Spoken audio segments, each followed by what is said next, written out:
Word is out about Lohan playing a grandma, and it might be in the most recent version of Freaky Friday. Keep watching this video to find out if there's a Freaky Friday 2 in the works.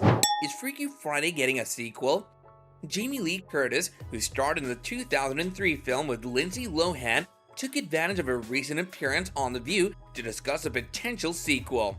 She's aggressively contacted Disney about coming back, and she's very eager to do so. Jamie revealed on the talk show that she had already gotten in touch with some Disney friends and added that she's currently working on the new Haunted Mansion film. In the course of the interview, Curtis maintained that because she's 64 years old, her schedule is wide open and that she's available to work on a Freaky Friday sequel at any time. Curtis not only supports the idea and perhaps even metaphorically pitches it to Disney, but she also makes some excellent suggestions for the sequel's potential themes. She could only play the elderly grandmother who switches roles in the sequel, Curtis suggested. She continued by saying Lindsay Lohan ought to play the hot grandma. Then Lindsay gets to play the sexy grandmother who's still happy with Mark Harmon in all ways you would be happy with Mark Harmon, and Curtis would play the role of trying to control the toddlers.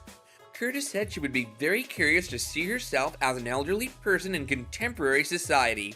She desires to project the image of a helicopter parent. Although Lindsay, who is 36 years old as of now, may not actually qualify as a grandma as of yet, we can still understand the idea. It seems as though Curtis has thought of every scenario for the potential sequel. She also mentioned Lindsay Lohan's return to acting as one of the elements that might contribute to a sequel's success. By the way, Lindsay previously disclosed where she believed her character would be, and her assessment diverges significantly from Curtis's. Freaky Friday was loved by fans back in 2003. The movie Freaky Friday was based on the 1972 book of the same name, which tells the story of a mother and daughter who miraculously swap bodies and are forced to approach each other's issues from a totally different perspective. Before more recent times, when legacy sequels have become increasingly popular, a sequel never seemed likely. It was a moderately significant box office hit and received favorable reviews. Curtis has read the Halloween series again and has experienced that firsthand. On August 6, 2003, Walt Disney Pictures and Buena Vista Pictures jointly released the movie in theaters. Critics gave the movie generally favorable reviews, praising the acting, especially that of Curtis and Lohan, but criticizing the transformation scene. The movie made almost $160 million at the box office worldwide, despite having a $26 million budget. Curtis received a Golden Globe nomination for the role in the movie for Best Actress in a Musical or a Comedy.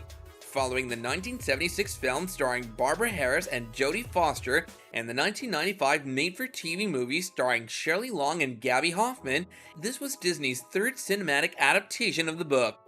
What has Lindsay Lohan been up to ever since Freaky Friday? Early 2000s trends included Lindsay Lohan's filmography, LimeWire, and low-rise jeans. Given that she had acted in several movies before turning 20 years old, she was at the time the face of young adult cinema. She became a significant teen celebrity as a result of her successes, and she won numerous honors, including the Young Artist Award for Best Performance in a Feature Film. In essence, at the time, it was impossible not to know her name. She's appeared in more than 20 movies so far, including dramas, romantic comedies, and family fare. In addition to narrating the Prime Video series Love Struck High, Lohan co-starred in the Netflix series Sick Note. She also created the MTV reality series Lindsay Lohan's Beach Club and starred in it. Her extensive list of professional feature credits includes the movies Freaky Friday, Georgia Rule, Bobby, Machete, co-directed by Robert Rodriguez, and A Prairie Home Companion, the last movie directed by Robert Altman. Lohan, who starred in Mean Girls and The Parent Trap, is scheduled to appear in the romantic comedy Irish Wish as part of the actress's 2 films creative agreement with Netflix. She'll also be reuniting with director Janine Damian, with whom Lohan previously worked on a project in Falling for Christmas, a Netflix movie that will be released on the streaming service on November 10th. What happens in Freaky Friday? Both of the Freaky Friday movie's lead actors would be available for a sequel, so it would seem that the decision to make a sequel is right now up to Disney. Jamie Lee Curtis recently mentioned Freaky Friday as another classic movie she wants to rewatch while doing some press for Halloween Ends. She even went so far as to personally pitch the movie to Disney in hopes of working with Lindsay Lohan again on a sequel.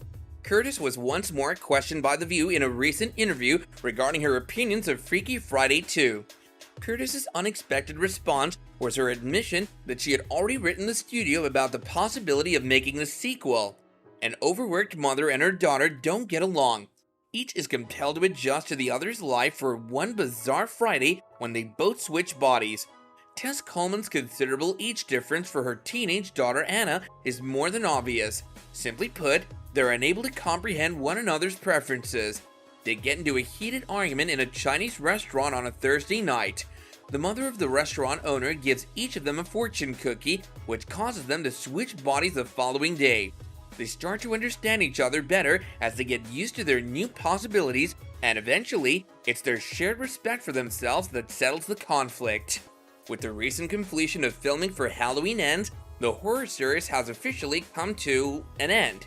Her upcoming projects also include the multiverse film Everything Everywhere All at Once, the Eli Roth video game adaptation of Borderlands, and her directorial debut Mother Nature, which is based on a graphic novel she's also co-writing.